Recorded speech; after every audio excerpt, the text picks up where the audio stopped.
নমস্কার, তোমাদের সবাইকে সানা স্মাইল এডুকেশন সেন্টারে স্বাগত জানিয়ে আজকের ক্লাসটি শুরু করছি।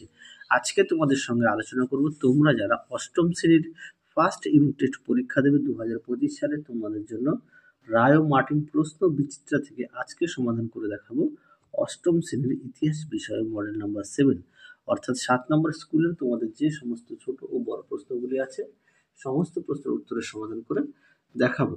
তোমাদের আগের ভিডিওতে আমরা অষ্টম শ্রেণীর বাকি বিষয়গুলো সমাধান করে দেখানো আছে, তোমরা যারা এখনো দেখোনি আমাদের প্লেলিস্টে গেলে পেয়ে যাবে। চলো দেরি না করে মূল বিষয়ে যাওয়া যাক। প্রথমে দেখো এক দাগে দেওয়া আছে সঠিক উত্তরটি বেছে নিয়ে লেখো। এক দাগে প্রশ্ন আছে বাংলায় দ্বৈত শাসনের অবসান হয়, সঠিক উত্তর হবে 1772 খ্রিস্টাব্দ, অপশন সি। দুই দাগ দেখো মীর কাসিম মুর্শিদাবাদের পরিবর্তে বাংলার রাজধানী স্থানান্তর করেন, সঠিক উত্তর হবে মুঙ্গেরে, অপশন বি। তিন দাগ দেখো পলাশী যুদ্ধ হয়েছিল 1757 খ্রিস্টাব্দের 23শে জুন, অপশন এ। চার দাগ দেখো ঔরঙ্গজেবের শাসনকালে মুর্শিদকুলি খান ছিলেন বাংলার দেওয়ান, অপশন এ। পরবর্তী দেখো পাঁচ দাগের অধীনতামূলক মিত্রতা নীতির প্রবর্তক ছিলেন লর্ড ওয়েলেসলি, অপশন এ। ছয় দাগ দেখো কলকাতায় সুপ্রিম কোর্ট স্থাপিত হয়, সঠিক উত্তর হবে অপশান সি 1774 খ্রিস্টাব্দে। পরবর্তী দেখো দুই দাগের অতি সংক্ষিপ্ত উত্তর দাও।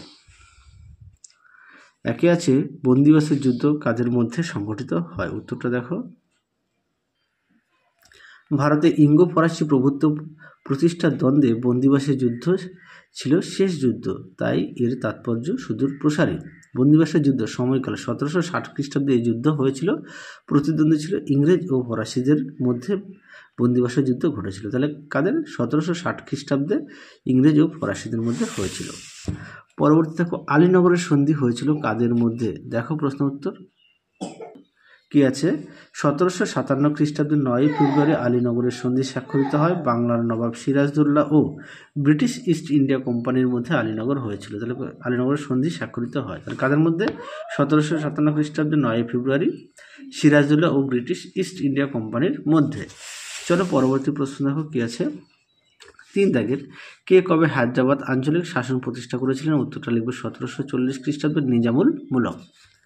পরবর্তী দেখো চার দাগের কি আছে। কলকাতায় হিন্দু কলেজ কত খ্রিস্টাব্দে স্থাপিত হয়, উত্তরটা লিখবে 1817 খ্রিস্টাব্দে। পরবর্তী প্রশ্ন দেখো কি আছে। পরবর্তী আছে তিন দাগের তিনটি বাক্যে নিচের প্রশ্নগুলি উত্তর দাও। এক দাগের প্রশ্ন আছে তৃতীয় ইঙ্গ মারাঠা যুদ্ধের ফলাফল কি হয়েছিল, দেখো উত্তর। দেখে নাও প্রশ্ন উত্তর, তোমরা এখান থেকে এই পর্যন্ত লিখবে। দেখে নাও, আমি আর মুখে বললাম না, তোমরা একটু দেখে নাও। চলো এরপরে পরবর্তী প্রশ্ন আমরা দেখব কি আছে। অথবা দিয়ে দ্বৈত শাসন ব্যবস্থা বলতে কি বোঝো, দেখো প্রশ্নের উত্তর। দেখে নাও দ্বৈত শাসন ব্যবস্থা সম্পর্কে সুন্দর করে দেওয়া আছে, তোমরাও পয়েন্ট দিয়ে লিখবে। প্রথমে দেখে নাও দ্বৈত বা দ্বিকেন্দ্রিক শাসন। পরবর্তী দেখো পয়েন্ট আছে প্রবর্তনের কারণ। পরবর্তী আছে ফলাফলের মধ্যে আছে আর্থিক শোষণ। পরবর্তী পয়েন্ট দেখো 76 মন্বন্তর অনেক সময় আসে পরীক্ষায় 2 নম্বরে। 76 মন্বন্তর কি, তারপরে দেখো সমালোচনা। দেখে নাও এই পর্যন্ত উত্তরটা তোমরা লিখবে। অবশ্যই ভালো করে পড়বে আর পাশাপাশি পাঠ্য বই খুঁটিয়ে পড়বে সমস্ত বিষয়ে। চলো পরবর্তী প্রশ্ন দেখো দুই দাগের কর্নওয়ালিস সিভিল সার্ভিস চালু করার কারণগুলি লেখো, দেখো প্রশ্ন উত্তরটা। প্রশ্নের উত্তর সুন্দর করে দেখো পয়েন্ট দেওয়া আছে। প্রবর্তনের উদ্দেশ্য কর্নওয়ালিসের খুব আসে পরীক্ষায় প্রশ্নটি, এই প্রশ্নটি গুরুত্বপূর্ণ। দেখে নাও, যাদের বই আছে অবশ্যই বই থেকে পড়বে, যাদের বই নেই তোমরা একটু খাতায় লিখে নিয়ে পড়বে। চলো পরবর্তী প্রশ্ন দেখো। অথবা দিয়ে দেওয়া আছে কোম্পানির শাসনের জরিপের ক্ষেত্রে জেমস রেনেলের কি ভূমিকা ছিল, দেখো উত্তর। দেখে নাও প্রশ্নটি, তার উত্তর তোমরা এখান থেকে লিখবে, এখান থেকে এই পর্যন্ত লিখবে। এর সঙ্গে আরও একটুখানি অ্যাড করবে, তোমরা পাঠ্য বই থেকে একটুখানি পড়ে নিয়ে অ্যাড করবে। হ্যাঁ, পরবর্তী প্রশ্ন দেখো কি আছে। যদি 2 নম্বর এটুখানে লিখলেও হবে। হ্যাঁ, আচ্ছা, এখানে যে বলেছিলাম কর্নওয়ালিস সিভিল সার্ভিস চালু করার কারণগুলি, হ্যাঁ কারণগুলি এখানে আমি বেশ কিছু দেখিয়েছি, তোমরা এখান থেকে একটু ছোটো করে লিখবে, কেননা 2 নম্বরের। চলো এবার দেখাবো 4-5টি বাক্যের নিচের প্রশ্নগুলো উত্তর দাও। একদিকে আছে অন্ধকূপ হত্যা বলতে কী বোঝো, দেখে নাও উত্তর। দেখে নাও অন্ধকূপ হত্যা বলতে কী বোঝো, এখান থেকে এই পর্যন্ত উত্তরটা লিখবে, এখান থেকে এই পর্যন্ত উত্তরটা লিখবে। দেখে নাও, আমি মুখে বললাম না, একটু দেখে নাও। অন্ধকূপ হত্যাটা তোমরা পাঠ্য বই থেকে আরেকটু পড়ে নিয়ে অ্যাড করবে। পরবর্তী প্রশ্ন দেখো, 2 দাগের মেকলের প্রতিবেদনটি উল্লেখ করো। দেখো উত্তর, তোমরা এখান থেকে এই পর্যন্ত লিখবে। যদি পারো পাঠ্য বই থেকে আরেকটু পড়ে নিও, আরেকটু অ্যাড করলে নাম্বারটা একটু ভালো আসতো, একটু ছোটো হয়ে গেছে। হ্যাঁ, আরেকটু পড়ে নিও। চলো পরবর্তী দেখো, অথবা দিয়ে দেওয়া আছে কোম্পানির পরিচালিত আইন ব্যবস্থাতে সংহত করার ক্ষেত্রে লর্ড কর্নওয়ালিস কী ভূমিকা নিয়েছিল। দেখো প্রশ্ন উত্তরটি, দেখে নাও প্রশ্ন উত্তর, দেখে নাও, তোমরা পয়েন্ট দিয়ে লিখবে।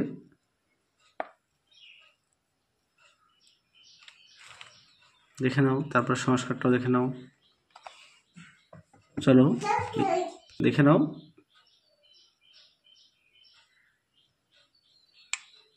এরপরে পরবর্তী প্রশ্ন দেখো, 5 দাগের 8-10টি বাক্যের নিচের প্রশ্নগুলো উত্তর দাও।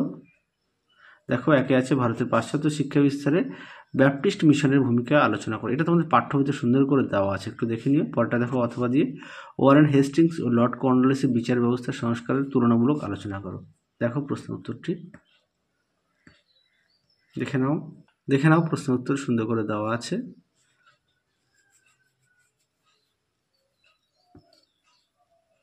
পরবর্তী প্রশ্ন দেখো, 2 বক্সারের যুদ্ধের গুরুত্ব আলোচনা করো। খুব গুরুত্বপূর্ণ প্রশ্ন, দেখো উত্তরটি।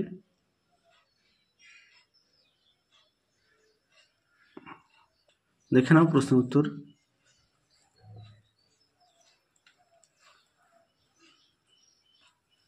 চূড়ান্ত বিজয়, অবশ্যই পয়েন্ট দিয়ে লিখবে। তারপরে দেখো ভারতে ইংরেজদের আধিপত্য সূচনা। তারপরে পরবর্তী পয়েন্ট আছে দেওয়ানি লাভ। পরবর্তী পয়েন্ট আছে বাংলায় কোম্পানির প্রতিষ্ঠা লাভ। তারপরে দেওয়া আছে মূল্যায়ন, তোমরা অবশ্যই মূল্যায়নটা লিখবে। শেষ প্রশ্ন দেখো, পলাশী যুদ্ধের কারণ এর ফলাফল। পলাশী যুদ্ধের কারণ ও ফলাফল, দেখো প্রশ্ন উত্তর। দেখে নাও পলাশী যুদ্ধের কারণ, তোমরা উত্তরটি এখান থেকে লিখবে। দেখে নাও, সুন্দর করে পয়েন্ট দিয়ে দেওয়া আছে, তোমরাও পয়েন্ট দিয়ে লিখবে, তাহলে নাম্বারটা ভালো পাবে। দেখে নাও কারণের বেশ কিছু পয়েন্ট দেওয়া আছে। আচ্ছা, পরেরটা দেখো, ফলাফলটা এই পর্যন্ত লিখবে ফলাফল। তাহলে চলো, এই ভিডিওতে তোমাদের যে সমস্ত প্রশ্নগুলো ছিল সমস্ত প্রশ্নের উত্তর আমরা সমাধান করে দেখিয়ে দিয়েছি। আজকের মতো এখানেই সমাপ্ত করলাম, আবার দেখা হবে খুব শীঘ্রই তোমাদের পরবর্তী ভিডিওতে। তোমরা সবাই সুস্থ থেকো, ভালো থেকো। আজকের মতো টাটা।